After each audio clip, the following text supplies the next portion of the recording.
Okay, so let's go ahead and start lesson 1.2. This is again continuing on with our introduction to Inventor, and we're going to focus on introduction to constraints.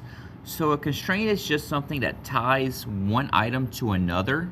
You can think of this as maybe a rope or an equal sign, something similar to that.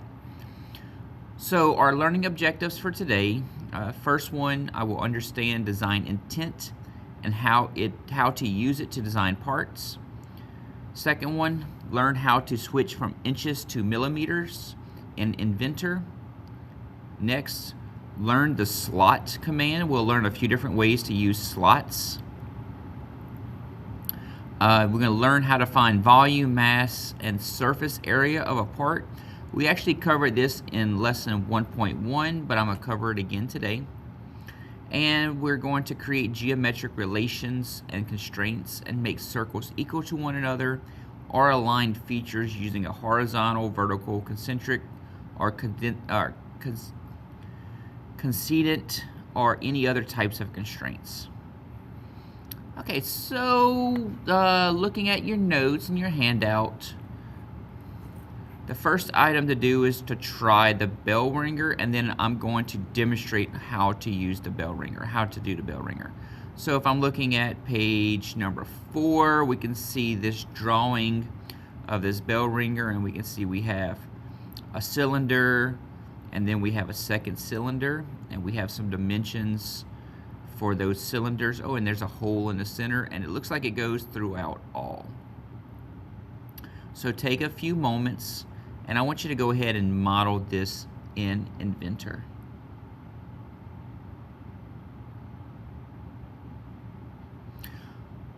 Okay, so when I'm looking at this, again, I'm thinking about two different cylinders.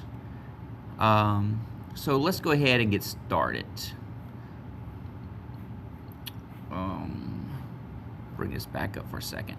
And I see I have an isometric view here, so this is my front view, this is my top view. So I'm gonna probably start creating this on my XZ plane and go from the top down. It's kind of how I would position this so that it meets the views. So I'm gonna go ahead and start a new IPT file and select start a new 2D drawing and choose my XZ plane so I can do that bottom up or top down view. Remember, when we're using the XZ plane, the first thing we always need to do is go ahead and reorient it and make sure that our words read correctly. Okay, so I'm gonna go ahead and make a circle, and I want to always start my circle in the center or my origin. And I'm looking at my bottom cylinder. It looks like it has a diameter of 2 inches. So I'm gonna finish that off, and I will go ahead and extrude it up. And it has a height of 0.2 inches. Now I'll go ahead and right click on that top surface, create a new sketch. Again, the center of my circle is the origin. And this top cylinder or the stem has a diameter of 1 inch. So I'll go ahead and finish this constraint, or finish that drawing or that sketch, extrude it out. And it has, ooh, I didn't put a height there.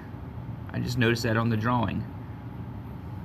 Well, your drawing will have the height. I'll make sure to fix it before I print it. But looking at my notes, it has a total height of 1.2. So that means my stem has a height of 1. Because I want my total height from here to the bottom to be 1.2 inches. And I can check that by going to Tools and Measure. And I can click on the two edges. So edge 1 to edge 2. And I can see it has a height of 1.2 inches. So that's complete. And now I need to take care of that hole in the center. So I'm gonna select the top plane, create a new sketch. I'm gonna add a new circle. and it has a diameter of 0.2. So I will finish the sketch and extrude it. So remember, we want to extrude through all, and again, 1.2 inches should be my distance. And I have completed my bell ringer. So we want to check our parameters to make sure that yours and mine are the same. So I want to go ahead to the eye property. So this is going to answer that question about how do I find my mass, my volume, my surface area, and center of gravity of a feature. Well, that's going to be using eye properties. So remember, there was 3 ways to use eye properties. We can right-click on Part 1 on the top of our model menu. We can right-click on Part 1 on our tab at the bottom of the screen, or we can come to Solid Bodies and then right-click on Solid 1 and choose Properties. So I'm usually going to choose the tab because it's the easiest. Eye Properties, and then Physical, Update. And we should be able to see our mass, our area, our surface area of the whole part, our volume, and then our center of gravity in the X, Y, and Z direction. So I'm a lot of times going to be asking for volume, because volume doesn't change depending on the type of material we use.